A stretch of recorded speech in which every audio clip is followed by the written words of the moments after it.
ഇഞ്ചിപ്പോൾ അവിടെ ഉള്ളതൊക്കെ എടുത്ത് വെക്കുകയാണെങ്കിൽ വെച്ചോ കേട്ടോ, അല്ലെങ്കിൽ വെക്കണ്ട. കുട്ടീനെ നോക്കി അവിടെ നിന്നോ. ചാവി ഒന്നും ഇപ്പം എനിക്ക് കിട്ടണോടത്തൊന്നുമില്ല. നോക്കി നിങ്ങൾ അർജന്റ് ആണെന്ന് പറഞ്ഞ് കയറിയതല്ലേ ഇത്.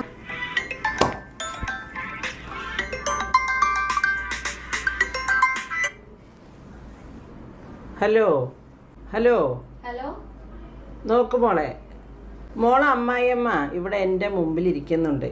ഞാൻ ഡോക്ടറാണ്. പിന്നെ അമ്മായിയമ്മക്ക് ചൊറിച്ചിലാണ്, അർജൻറ്റ് ചൊറിച്ചിലെന്നും പറഞ്ഞ് കയറിയതാണ്. അതുകൊണ്ട് അർജൻറ്റായിട്ട് ഞാൻ ട്രീറ്റ്മെൻറ്റ് കൊടുത്തുകൊണ്ടിരിക്കുകയാണ്. അപ്പോൾ ഇങ്ങനെ ഫോൺ വിളിച്ച് ബുദ്ധിമുട്ടാക്കാതിരുന്നാൽ എത്രയും പെട്ടെന്ന് ഈ ചൊറിച്ചിലൊന്നും ഒഴിവാക്കാമായിരുന്നു. ചികിത്സ എനിക്കറിയായിട്ടല്ല. പിന്നെ അടുത്ത പ്രാവശ്യം ഉണ്ടല്ലോ ഇങ്ങനെ ചോദിക്കാൻ നിൽക്കണ്ട. ഭക്ഷണം എല്ലാം അങ്ങ് പുഴുങ്ങിയും കൊടുത്താൽ മതി. വെളിച്ചെണ്ണ ഇടണ്ട, മുളക് ഇടണ്ട, ഉപ്പ് ഇടണ്ട, ഒന്നും ഇടണ്ട. മനസ്സിലായില്ലേ?